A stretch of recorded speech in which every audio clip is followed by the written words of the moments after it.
Joining us now with more details about the housing, the help, and the plan moving forward is Governor Green. Governor, thanks for joining us again today. Thank you. Let's go ahead and talk about the housing and help. Families have begun moving into these rooms. Talk about how many rooms and the timeline when the transition will be completed. Well, it's already fully activated. I was on West Maui till late last night with families that were in their hotel rooms. We were making sure we were on site to get people in.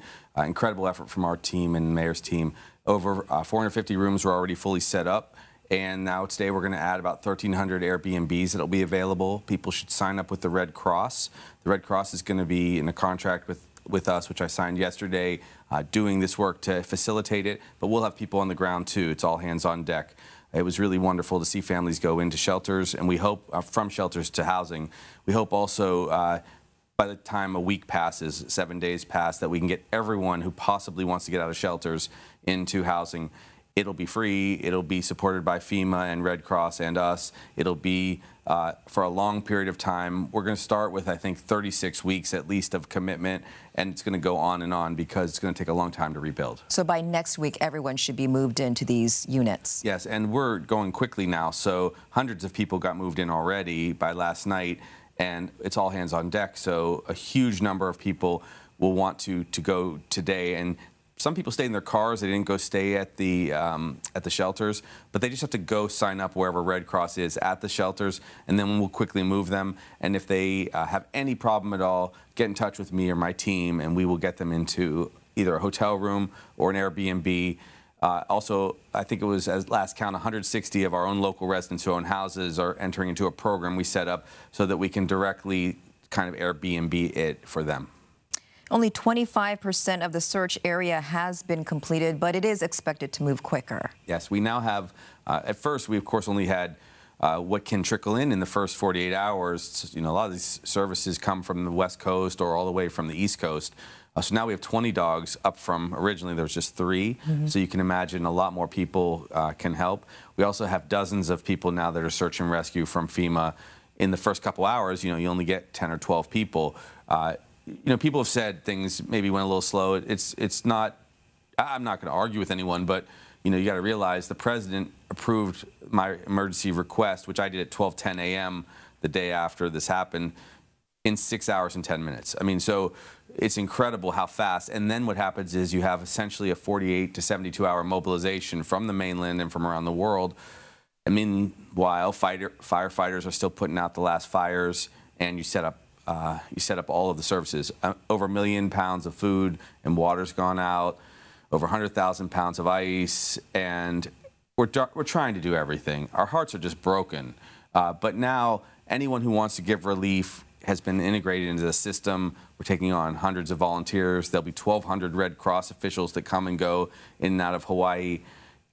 We're in the acute phase right now. We hope that the rescue process, in spite of weather, goes pretty quickly. The police chief said that by Saturday or Sunday, he hopes that 85% of the search can be done. When we get out of phase 0, which is that, then we can open up the road without any real impediment. We still don't want people going down to ground zero, but people will be able to easily move back and forth. So many things to share. Just everyone should know my heart is broken for anyone who lost anything, a loved one, a home, a pet, their job. There'll be a lot of FEMA support. Sign up with FEMA and they will do direct deposits into your account for saving, life-saving money. But sign up for these programs. And if anyone out there is worried about the government using their information or in any way, it will never be used. I will personally block anyone's inappropriate use of their private information. I just want them to get relief.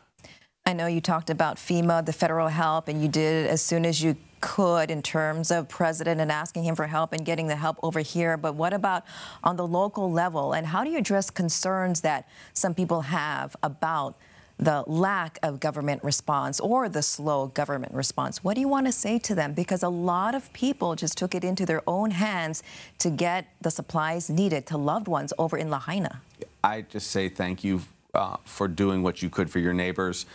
I completely understand. You know, I'll try to paint the picture of an emergency or a disaster like this in the first 24 hours. hundreds, if not thousands, of texts and letters and emails and conversations are going to a mayor and the chief of police and, of course, a governor. And you're trying to set up life-sustaining shelters. You can't just open a door, even though we try to get everyone out. The first thing you do is you try to get everyone out of the impact zone. At that point, you can do more harm than good, potentially, by too quickly opening up a road. If we had opened up the road in the first hours after the fires were fully suppressed, you would have had hundreds, if not thousands, of people going into Lahaina. We would then have never been able to recover our loved ones. We would have possibly exposed people to asbestos. And so some of these are considerations, which is why you never can have enough support for people, enough water. But we activated, for instance, one of our dearest friends, Chad Buck, who runs Hawaii Food Service Alliance, and he immediately, at our behest, but his generosity, started doing hundreds of thousands of pounds of lifts of food, water, ice right in there. LG is stepping up on her own initiative and on my request to go in there with partners. The Hawaii Community Foundation stepped up. It just takes a few hours normally.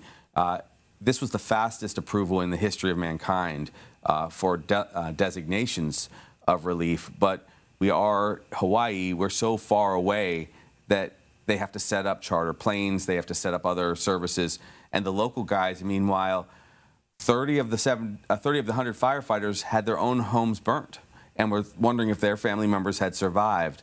Same thing for the police. I know the mayor doesn't want to say this, but I'm going to say this. A couple of his cabinet members lost everything, yet they were still going to work. And no one is saying anything because they don't want the attention to be on them, but I'm saying it out of respect to them. They still did all they could to help those who were suffering, while they themselves were also just like the victims. They had survived, but some of their family members were not accounted for yet. So that's how these things play out. You need to know, though, that we will bring all the resources to bear long-term to rebuild people's lives, to eventually get them homes. The losses that I worry about most are the ones we can't repair, which are the lives that were lost. I do want to ask you about the state's top attorney general, who is now reviewing what happened not only before but during and after the fires. Also, the sirens didn't go off. Yes. A lot needs to be looked at. A lot needs to be reviewed. But from what you know now, what do you think needs to be changed?